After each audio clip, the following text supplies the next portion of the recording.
Bien, quería abrir la conversación de la sesión de hoy planteando que desde la llegada de Donald Trump a la Casa Blanca en enero de 2017, lo que hemos visto ha sido un deterioro progresivo de la relación diplomática entre ambos países, que alcanzó sin duda su punto más grave con el inicio de la llamada guerra comercial entre Estados Unidos y China en 2018, cuando la administración Trump ordenó subir los aranceles a las importaciones de aluminio y acero provenientes de China. En ese contexto, me gustaría saber cuál es su opinión acerca de este escenario y cómo lo ve usted y cómo ¿cuáles serían las principales causas de este deterioro de la relación entre Washington y Beijing? Bueno, reitero mi agradecimiento por esta invitación y ciertamente que es un tema muy importante dentro del marco de lo que está en discusión en este momento en Estados Unidos.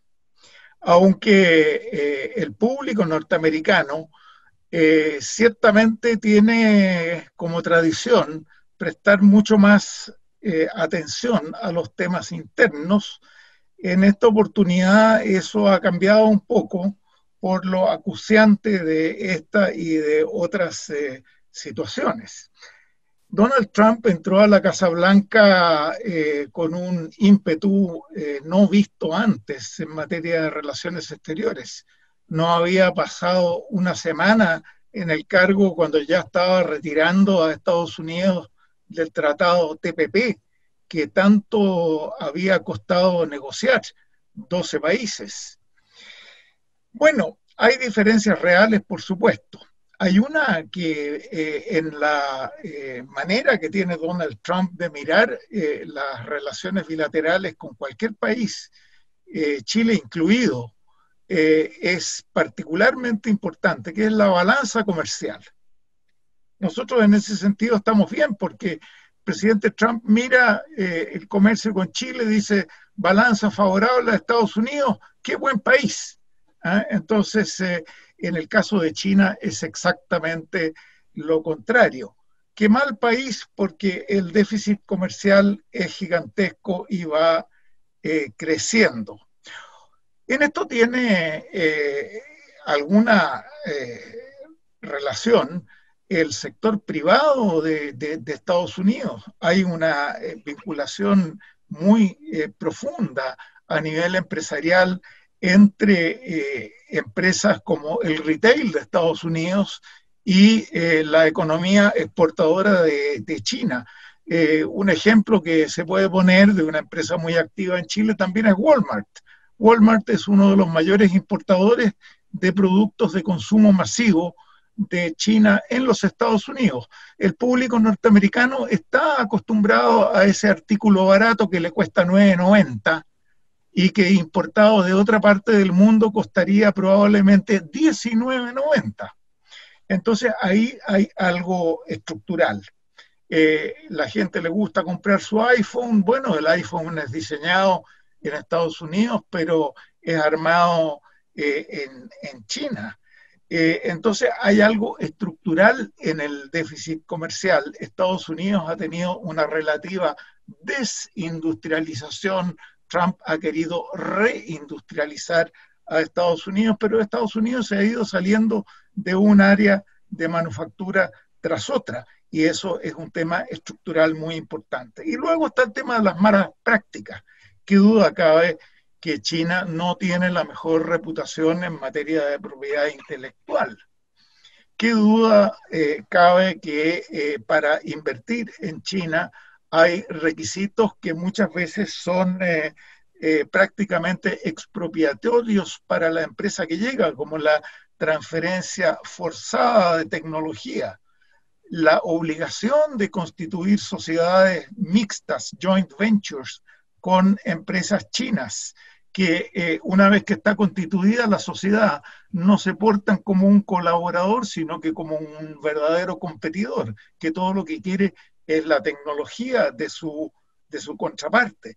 Hay incidentes de espionaje industrial.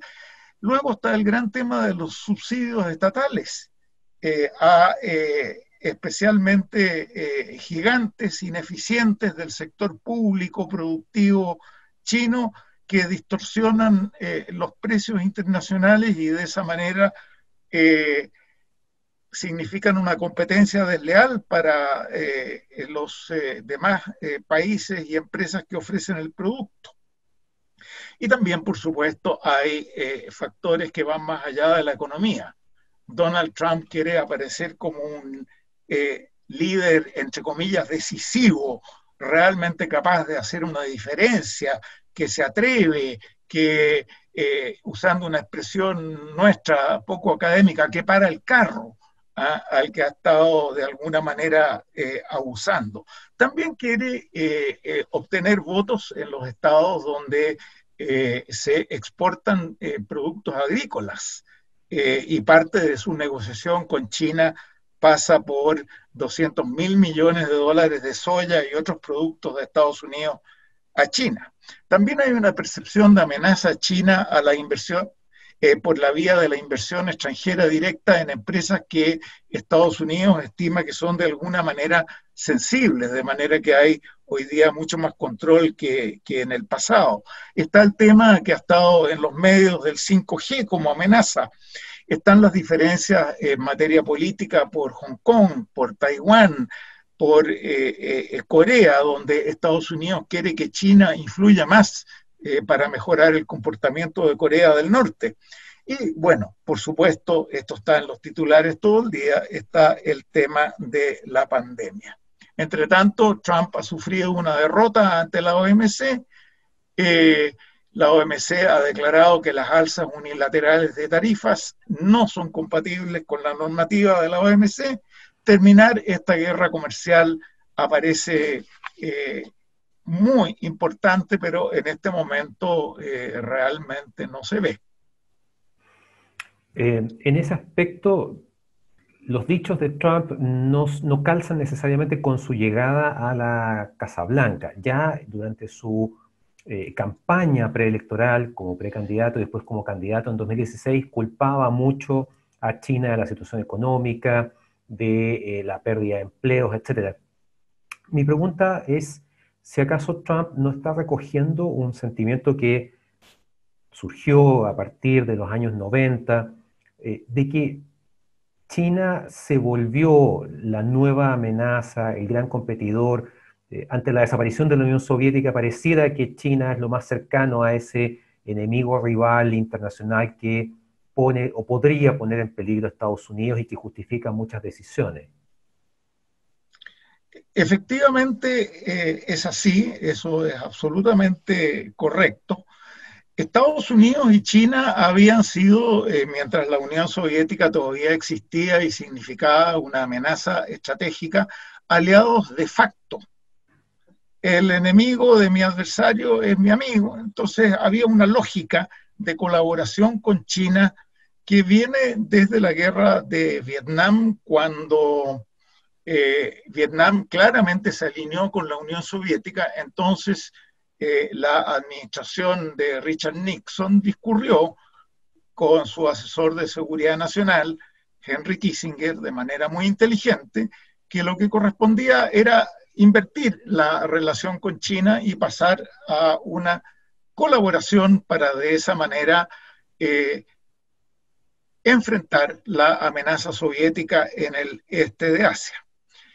Con la Unión Soviética desaparecida, China se fue convirtiendo gradualmente en el nuevo rival, en tal grado que hay algunos analistas internacionales de primera categoría. Quiero mencionar el nombre de un británico, Timothy Garton Ash, que dice que se cumplen los criterios para una guerra fría, un conflicto amplio que se sostiene en el tiempo, que tiene una tendencia sistémica, donde hay una ausencia de guerra, porque la guerra de alguna manera no es que sea imposible, no lo es, existe el riesgo, pero nos presentaría un nivel de crisis tan peligroso que existe un fuerte incentivo para no llegar a ese extremo. Y la utilización de múltiples formas, múltiples planos de comportamiento para tratar de enfrentar al adversario. El plano militar estratégico, el plano diplomático, el plano comunicacional, el plano del soft power. Entonces se dividen dentro de Estados Unidos y otros países de Occidente aquellos que argumentan que hay que contener el poder de China versus aquellos que dicen que hay que tratar de, por supuesto, contrarrestar las tendencias de un expansionismo chino, pero hay que interactuar de manera lo más constructiva posible con este adversario. Si uno mira el escenario internacional de hoy, claramente China y Estados Unidos son las dos potencias más significativas dentro del grupo de superpotencias. En muchos aspectos, China pareciera estar un poco más adelante que Rusia en algunos aspectos puntuales. Rusia, por ejemplo, tiene un arsenal nuclear mucho más grande que el de China, pero su posición económica, su injerencia en el contexto del Consejo de Seguridad de la ONU, etcétera, hacen de China un país que no pasa inadvertido, que está delineando mucho del futuro del mundo. Y ahí la pregunta que surge es, pensando también en su líder actual, el presidente Xi Jinping, que además es un presidente vitalicio, eh, ¿qué es lo que busca China? Qué quiere el gobierno chino a nivel mundial? ¿Cómo quiere posicionar a la República Popular China en el contexto de hoy? Bueno, en la comparación con la ex Unión Soviética, hay que agregar un elemento. La competencia entre Estados Unidos y la Unión Soviética nunca fue económica. Hubo un momento, yo era un muchacho de educación media, ¿ya? En mi época humanidades, y Nikita Khrushchev decía, nosotros vamos a sobrepasar a Estados Unidos en la competencia económica. Eso nunca tuvo ningún asidero en la realidad, eso fue utopía pura, no había ningún fundamento. El ascenso de China es completamente diferente y ha dado unos pasos realmente enormes. El padre de esto es, sin duda, Deng Xiaoping. Bajo el maoísmo, China como potencia económica jamás hubiera cobrado ninguna importancia.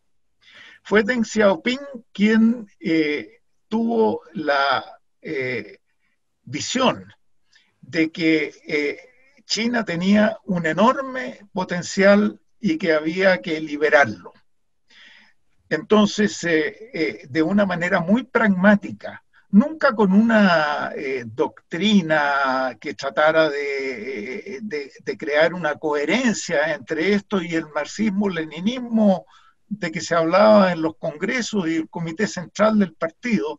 Deng decía, el crecimiento lento no es socialista, no importa el color del gato con tal que case ratones, hacerse rico es glorioso, unos se harán ricos antes que otros, en fin, este tipo de pronunciamientos absolutamente pragmáticos con un programa de reforma y apertura, descolectivizando la agricultura. Ahora, él no descolectivizó la agricultura tampoco como una especie de reforma intelectualmente muy pensada, no. Él mandó gente a una provincia pobre y fue probando. ¿Y por qué había que descolectivizar la agricultura? Porque ahí estaban las millones de personas que migrando a las ciudades podían proporcionar la mano de obra barata. Ahora, esa gente, y esto es una particularidad interna del sistema chino, conservaba su domicilio legal en el pueblo de origen. Por tanto, si del interior de China llegaba un hombre pobre a una ciudad a trabajar en la industria, esa persona conservaba su domicilio en el lugar de origen y donde llegaba no tenía derechos. Por tanto, por un puñado de monedas, que incluían un pequeño soborno al policía para que no lo echara del lugar donde precariamente esa persona se estaba alojando, se tenía un trabajador. Algo muy duro, pero real. Esta mano de obra barata le dio a la industria china una ventaja competitiva de costos gigantesca. Y el crecimiento bajo el esquema de Deng fue un crecimiento inicialmente liderado por exportaciones. Solamente hace pocos años han dicho, bueno, ahora tenemos que acordarnos de nuestro mercado interno. Estaba entre medio de la crisis financiera del 2008-2009, tocó fondo la expansión de las exportaciones que se había visto antes como casi ilimitada. Hay que desarrollar el mercado interno, pero para eso obviamente que falta mucho todavía.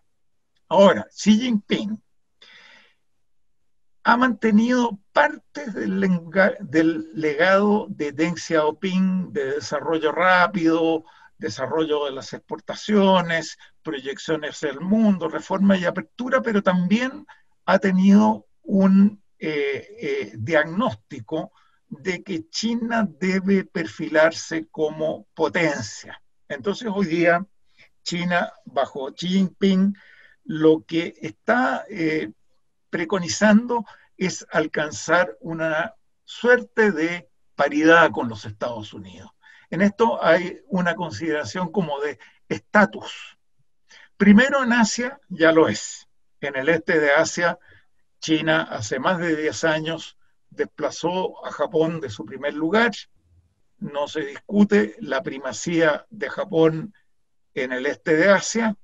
Eso no significa que China pueda dominar toda Asia, eso sería materia diferente, y ya se ha formado una cierta coalición, un balance del poder para que China no dicte los términos de las relaciones internacionales en la región, pero a nivel global expandirse hacia Europa, esto tiene que ver con el proyecto de la Belt and Road, la llamada Franja y la Ruta, hacia el Medio Oriente, hacia África, hacia América Latina, es muy característico del periodo de Xi Jinping, donde China busca una condición de potencia global.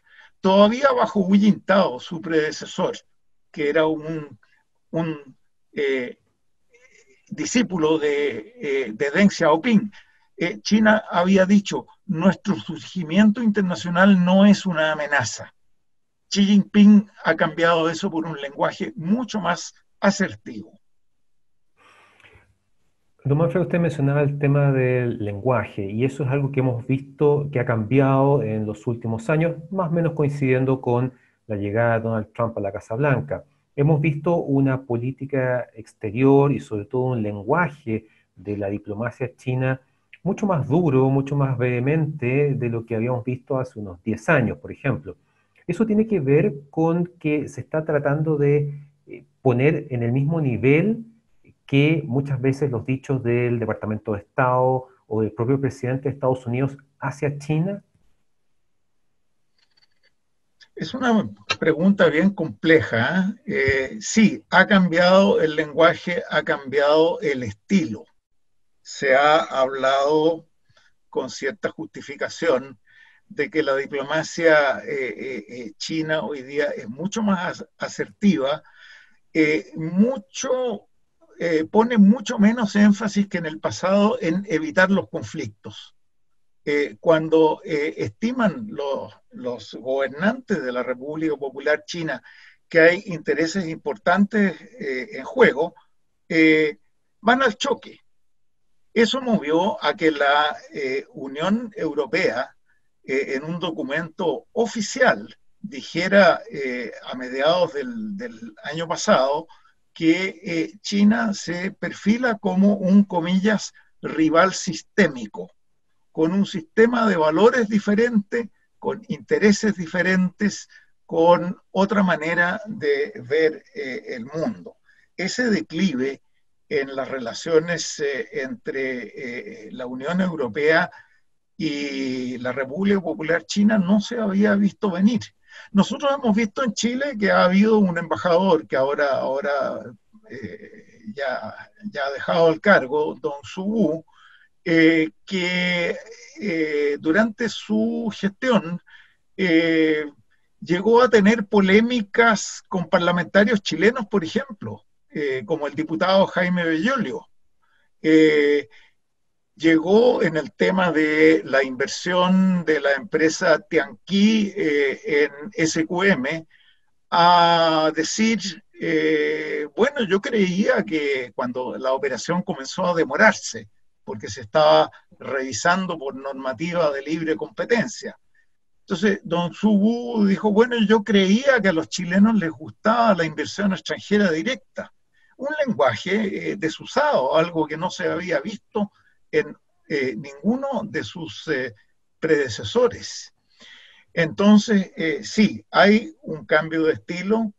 Eh, China hoy día habla de sus intereses vitales que no son transables. Por ejemplo, Mar del Sur de la China, Vietnam, Filipinas, Malasia, Brunei, han dicho que el tema del Mar del Sur de la China, las islas, arrecifes, islotes, en fin, que allí hay, se deben resolver de acuerdo a la Convención de Naciones Unidas sobre el Derecho del Mar. Eh, la República Popular China ha dicho que este es un interés vital suyo y que no es una materia justiciable por ningún tribunal, ni arbitral, ni el sistema judicial de Naciones Unidas, que es la Corte Internacional de Justicia. Entonces, ahí sí, hay un cambio significativo con el estilo relativamente más de menos aristas que habíamos visto con los gobernantes anteriores. Muchas gracias. Usted mencionaba el escenario del mar del sur de China, que es una zona bastante conflictiva, también por lo que usted mencionaba. Hay varias zonas en disputa con varios países. Sin embargo, China ha estado tratando de marcar una presencia muy fuerte a partir de la construcción de islas artificiales, que sabemos que el derecho marítimo no reconoce como zonas en las cuales se puede ejercer la soberanía. Y esto ha enemistado bastante a China con Estados Unidos. Hemos visto más de alguna ocasión en la cual Estados Unidos ha desafiado esta zona, ¿no es cierto?, que China desea consolidar, haciendo cruzar sus barcos de guerra, a veces con drones, etc. Es un Bueno, escenario, es un escenario donde podríamos ver un posible choque en términos concretos, en términos militares. las partes tienen muchos incentivos para tratar de evitar eso, pero no se puede garantizar. Operaciones para afirmar el estatus de aguas internacionales del Mar del Sur de la China se realizan todo el tiempo. Estados Unidos, con la séptima flota, es el protagonista, pero algo parecido hacen australianos y otros.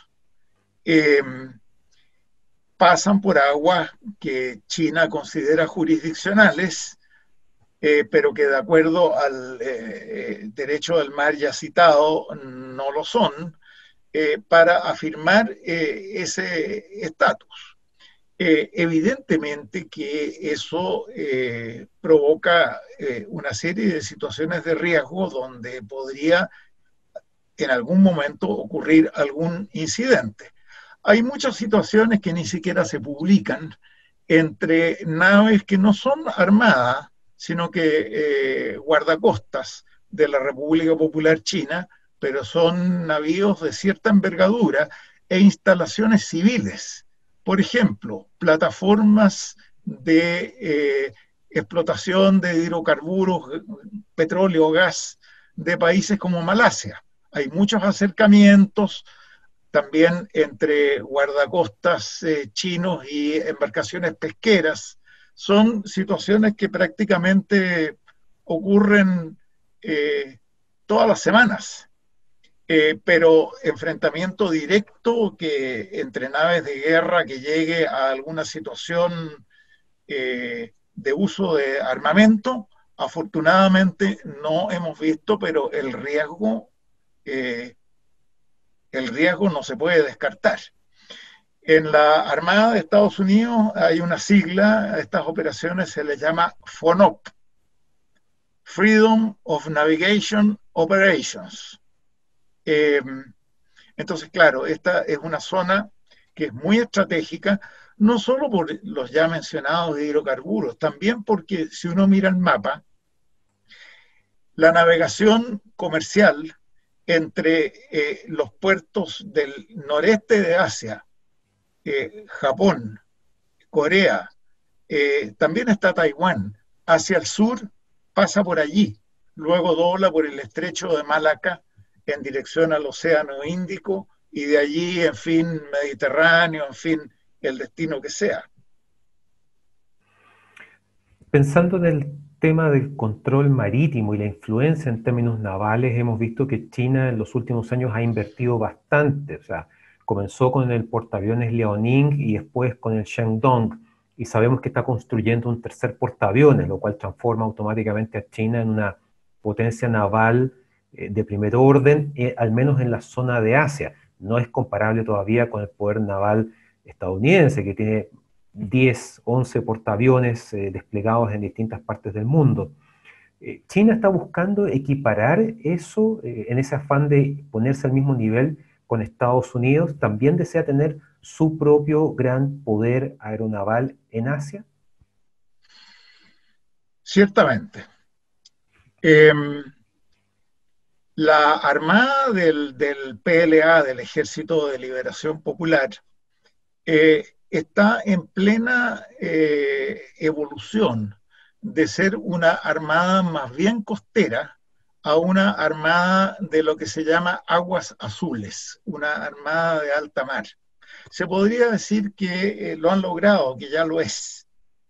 De manera que hoy día existe una capacidad china de proyectar poder de la que no había dispuesto en el pasado.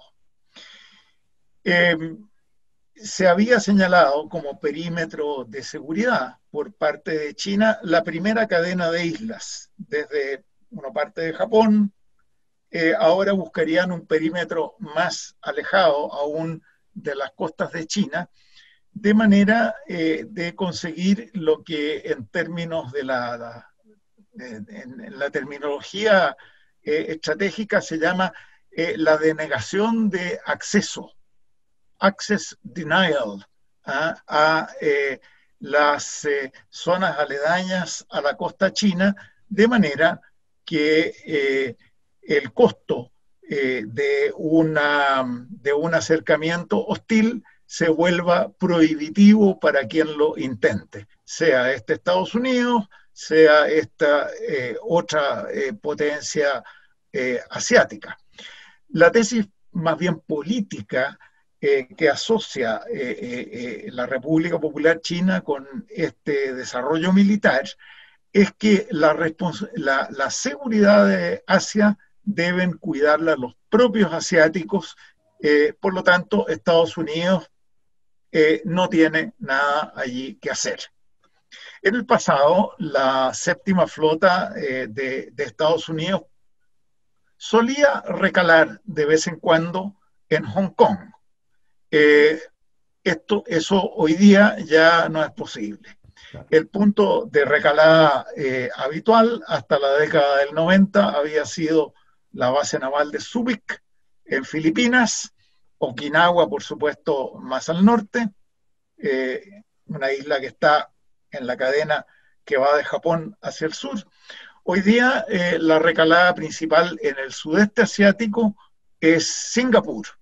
Cuando los filipinos se pusieron nerviosos con la séptima flota en su territorio, Singapur ofreció de manera muy pragmática sus facilidades, cosa que hoy día China le está haciendo ver a Singapur que no lo ve con muy buenos ojos. Pero Singapur dice esto no es algo político, a nosotros esto nos conviene, es una operación comercial, porque no es una base naval, sino que les prestamos les prestamos servicio. Pero es un tema en pleno desarrollo.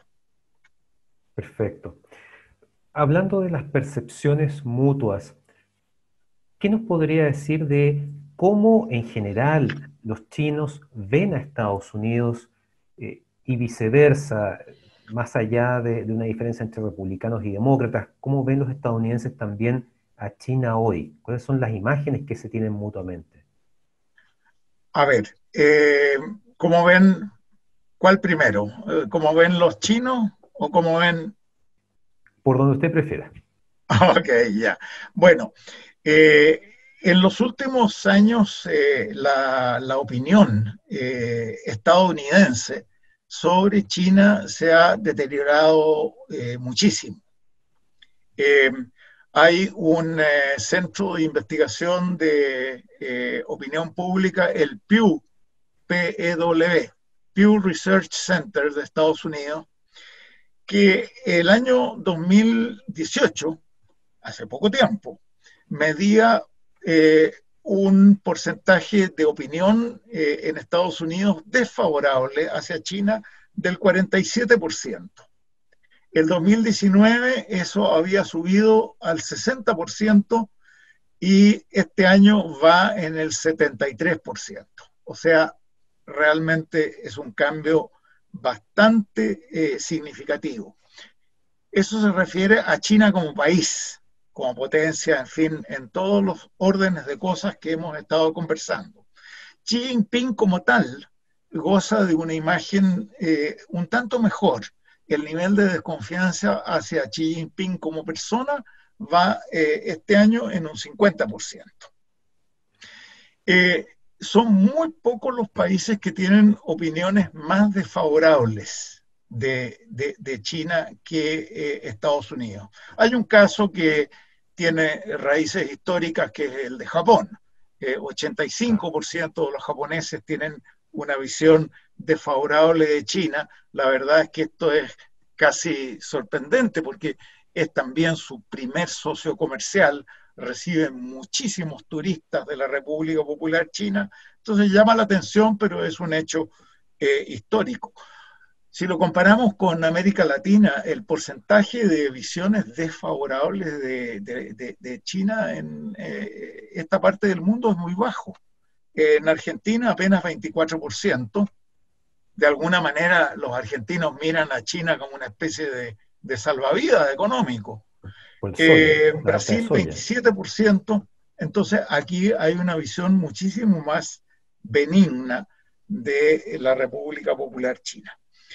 En China se han hecho mediciones con una métrica diferente.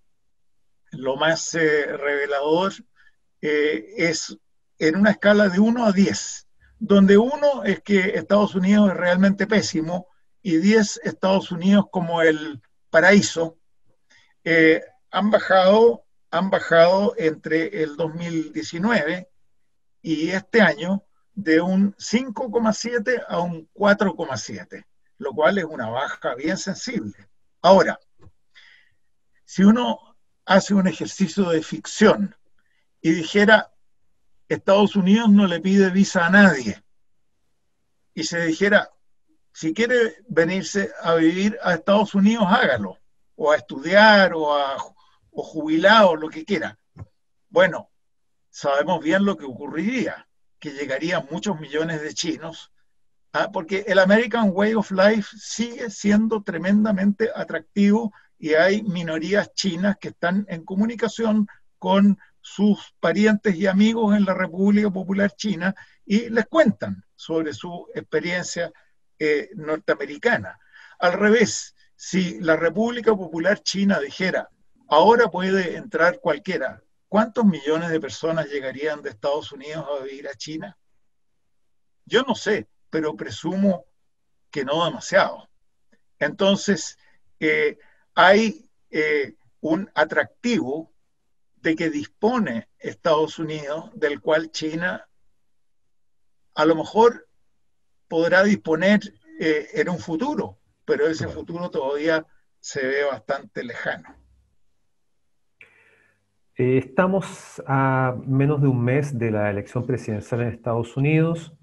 y quería preguntarle cuál es la perspectiva de la relación entre Estados Unidos y China si Trump logra ganar estos comicios y obtiene un segundo mandato, o por el contrario, pierde esa opción y tenemos la llegada de Joe Biden, el regreso de los demócratas a partir de enero del próximo año a la Casa Blanca. Bueno, en el caso hipotético que Donald Trump fuera reelegido, evidentemente que él sentiría que eso constituiría un tremendo espaldarazo del público estadounidense a toda su gestión, en todo orden de cosas, incluida la relación bilateral con la República Popular China. Sería como un Make America Great Again 2.0. Claro que sí. Se ha especulado que podría haber una recomposición de sus equipos para que reflejen más su círculo íntimo. Se ha hablado de un posible cargo público para su hija Ivanka. El mismo Trump, que no es muy tímido, en algún momento ya lo dijo, que ella hubiera sido, por ejemplo, una excelente embajadora ante Naciones Unidas, su yerno Jared Kushner, en fin. Claramente trataría de presentarse como un líder histórico, un estadista de talla mundial. Yo me temo que desarrollaría algo así como una megalomanía riesgosa, donde él esperaría que se le rindiera como más pleitesía, algún grado de culto a su personalidad, y yo creo que eso sería tremendamente riesgoso para el manejo prudente de las relaciones exteriores. En el Perfecto. caso, en el caso de una victoria de Joe Biden, es claro que el sentimiento crítico hacia China es transversal, es compartido en alguna medida por republicanos y demócratas. Entonces, con diferencias evidentes de estilo, lo primero que tendría que hacer Joe Biden es alinear su equipo resolviendo las diferencias que son evidentes entre los elementos que son más de centro izquierda e izquierda socialista, el sector del senador Bernie Sanders. Él ha subrayado en los debates que él derrotó a Sanders en las primarias, de manera que es él y que él no representa la línea de Bernie Sanders. Y yo creo que trataría de buscar una cierta nueva normalidad en las relaciones internacionales, el regreso a la OMS, donde Donald Trump, enojado con la OMS, se retiró, el Acuerdo de París sobre cambio climático, tener una participación más moderada y consensual en el G20, con los aliados donde no está China, G7, eventualmente reconsiderar la retirada de Donald Trump del TPP, cosa que no es fácil porque el tratado hoy día ya tiene una forma diferente y en eso Chile tuvo algo que ver. Eh, Varias de estos cambios permitirían limar algunas de las asperezas con China, pero la agenda de diferencias seguiría estando allí. Hay temas como Hong Kong, temas como Taiwán, temas de derechos humanos que a cualquiera de los dos le podrían significar grandes desafíos. Perfecto. Don Manfred, le agradezco muchísimo sus palabras. Voy a recoger algunas de las preguntas que los asistentes han Ahí planteado a logré través del chat. regresar. Ah, perfecto. Entonces ahí nos estamos viendo de nuevo. Tengo una pregunta enfocada en el siguiente tema. Si existe algún tipo de alianza estratégica entre China e Irán, ¿y qué significa eso para Estados Unidos?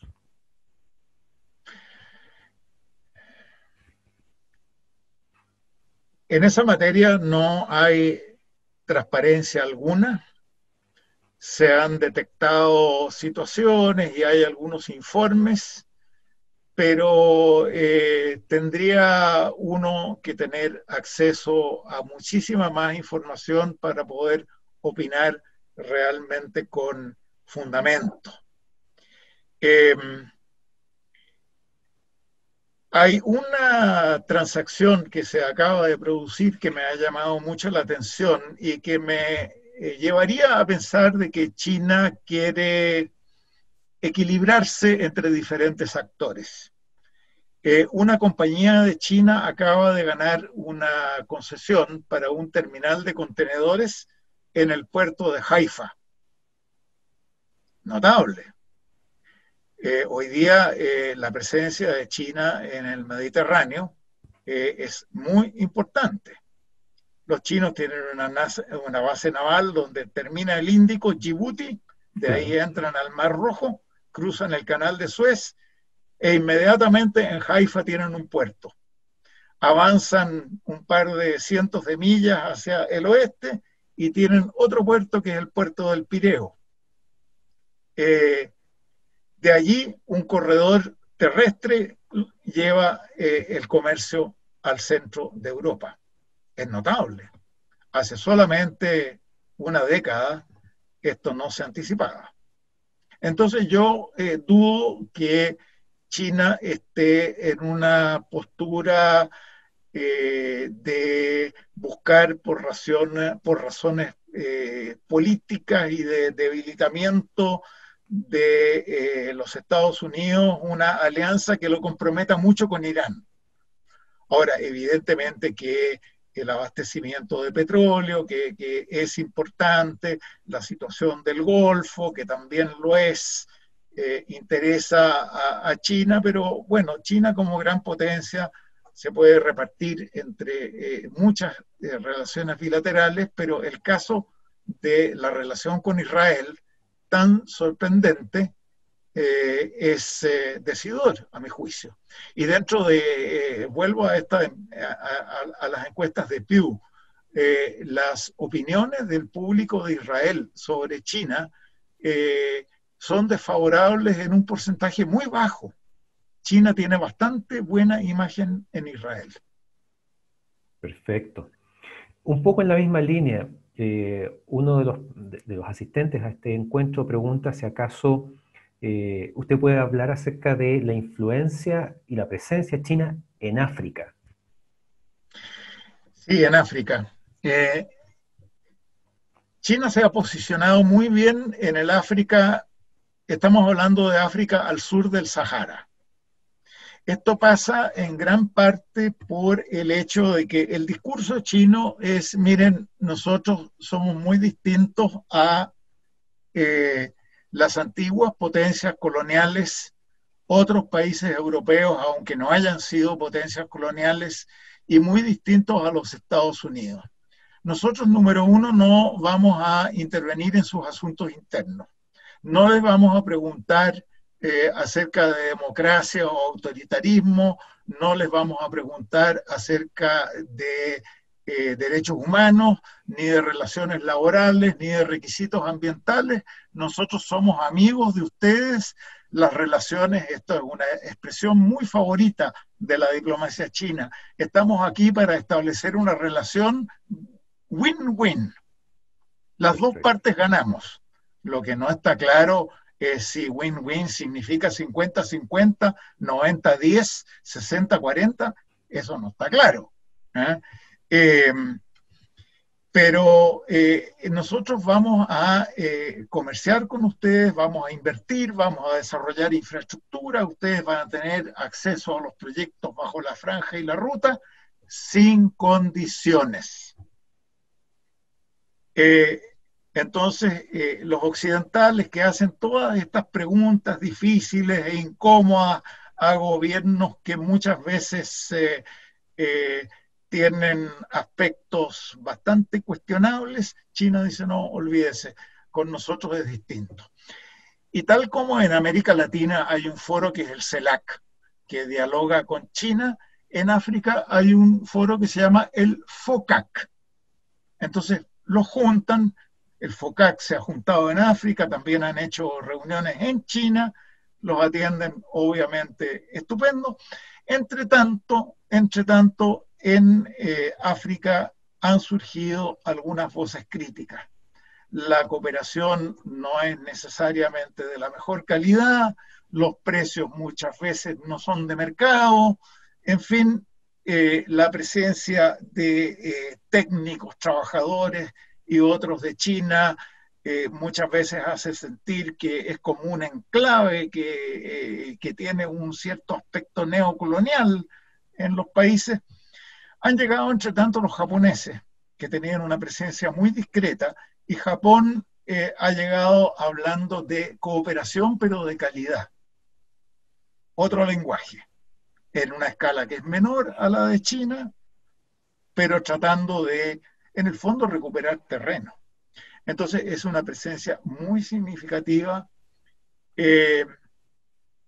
Y en América Latina el crecimiento de la presencia china partió en la mente de algunos chinos. Hay algunos chinos muy sofisticados que no cometieron este error, pero al comienzo pensaron un poco que iba a ser como África 2.0, un poquito más desarrollado, pero en el fondo lo mismo. Y han descubierto en realidad que no es así, que América Latina tiene sus propias particularidades y que aquí hay un nivel de desarrollo significativamente mejor que el de África. Perfecto. Una última consulta antes de terminar el conversatorio. En este contexto de competencia, por ejemplo, por el tema 5G, esta reciente disputa del gobierno estadounidense con la aplicación TikTok, son síntomas de que en el fondo China lo que busca no solamente es crecer en el ámbito de la tecnología de punta, sino buscar un cierto grado de independencia tecnológica de Estados Unidos y marcar una pauta propia? Bueno, China tiene un gran programa que se llama el Made in China 2025, que es multisectorial y tecnologías de la información, inteligencia artificial, telecomunicaciones, está en el corazón de esto. Estados Unidos tiene su responsabilidad. Hoy día en la competencia internacional del 5G, Estados Unidos está por detrás tanto de China como de Europa. Los competidores en las grandes licitaciones internacionales de 5G son básicamente europeos. Ahora, en la medida que redes de telecomunicaciones con tecnología 5G vincularían el corazón del sistema productivo, sistema financiero, retail, informaciones sobre las personas, etcétera, con redes de las cuales es parte la República Popular China, ha abierto el flanco de cuáles son las relaciones entre esas empresas y el aparato chino de seguridad. Ese es el cargo que se le hace a Huawei Technologies, porque Huawei fue fundado por un señor Ren, oficial en retiro del Ejército de Liberación Popular. Entonces hay estudios que sostienen, obviamente alguien alejado en lo personal y profesional de la información pertinente no tiene acceso, no podemos juzgar, tenemos que ver qué documento nos parece más creíble dentro de lo que estudiamos, pero es evidente que hay diferentes tesis sobre el estatus de empresas como Huawei. El gobierno chino dice no, es una empresa completamente autónoma, no recibe instrucciones, el señor que la fundó fue oficial, pero ya no lo es y se maneja de manera autónoma. Otros dicen no, hay una conexión, pero pronunciarse uno desde lejos es tremendamente difícil. Hay criterios pragmáticos. En Estados Unidos no quieren ni siquiera que pueda postular Huawei a licitaciones. Australia lo mismo. Singapur hizo algo muy práctico. Licitó su 5G, vengan todos, incluidos Huawei. Paso 2, Singapur le adjudicó a Nokia y a Ericsson. Punto. Tan sencillo como eso. Obviamente que los singapurenses tienen información que se la guardan muy bien. Lo justificaron en términos netamente económicos, pero sin duda que han hecho un estudio integral de la situación a la hora de resolver. Claro que sí. Bueno, el tiempo nos ha alcanzado y no me queda más que agradecerle de manera muy sincera a don Manfred Wilhelmi habernos acompañado en este conversatorio en el que hemos abordado diferentes aspectos de la relación entre Estados Unidos y China y cómo el mundo es más bien testigo de esta competencia a palmo entre grandes potencias. Don Manfred, le agradezco muchísimo por su tiempo y por su exposición clara y precisa y enriquecedora, y agradecer a todos los que nos han acompañado hoy día en este encuentro. Muchas gracias, estimado Alberto. Ha sido para mí muy estimulante compartir esta hora con ustedes. Muchísimas gracias. Bueno, a mí solo me queda despedir este ciclo. Es un honor haber podido cerrar el ciclo 2020, elecciones en Estados Unidos, organizado por el Observatorio de Asuntos Internacionales de la Universidad Finisterre, con don Manfred Wilhelmi, a quien le deseamos el mayor de los éxitos en sus actividades como director ejecutivo del CEA de la Pontificia Universidad Católica de Valparaíso. Y a todos los dejamos muy invitados a las actividades que siguen. Este ciclo termina, pero siguen las actividades del Observatorio de Asuntos Internacionales de la Universidad en relación con las elecciones de Estados Unidos. Desde ya los dejamos invitados a participar a un conversatorio que estamos organizando para el día 5 de noviembre. ¿Ya? Las elecciones son el día 3 de noviembre de Estados Unidos.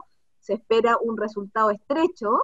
Por lo tanto, nos vamos a dar el margen del día 4 para poder realizar los análisis, así que desde ya, para que lo anoten en su agenda, desde luego van a recibir la invitación en forma oportuna. Y bueno, cambiando un poquitito de tema, pero también de una importancia tremenda por estos días, voy a compartir mi pantalla.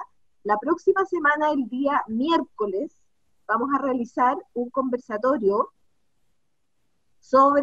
inspirado en el documental de Netflix, El dilema de las redes sociales. Nosotros lo hemos denominado el impacto de las redes sociales en la democracia, y también por supuesto que se vincula con los periodos eleccionarios, cómo se están comportando las audiencias, los electores frente a los mensajes que hay en las tecnologías. Tenemos dos grandes expositores, Paul Venturino, especialista en estas materias, profesor de nuestra Facultad de Humanidades, y Eduardo Arriagada, consultor internacional, profesor de la Pontificia Universidad Católica y premio iRedes del 2016. Así es que los estaremos invitando también vía correo. Que tengan una muy buena tarde y una buena semana. Gracias, don Manfred, Alberto, seguimos en contacto y nos vemos hasta la próxima semana. Muchísimas gracias. Gracias a todos. Que estén muy bien. Nos vemos.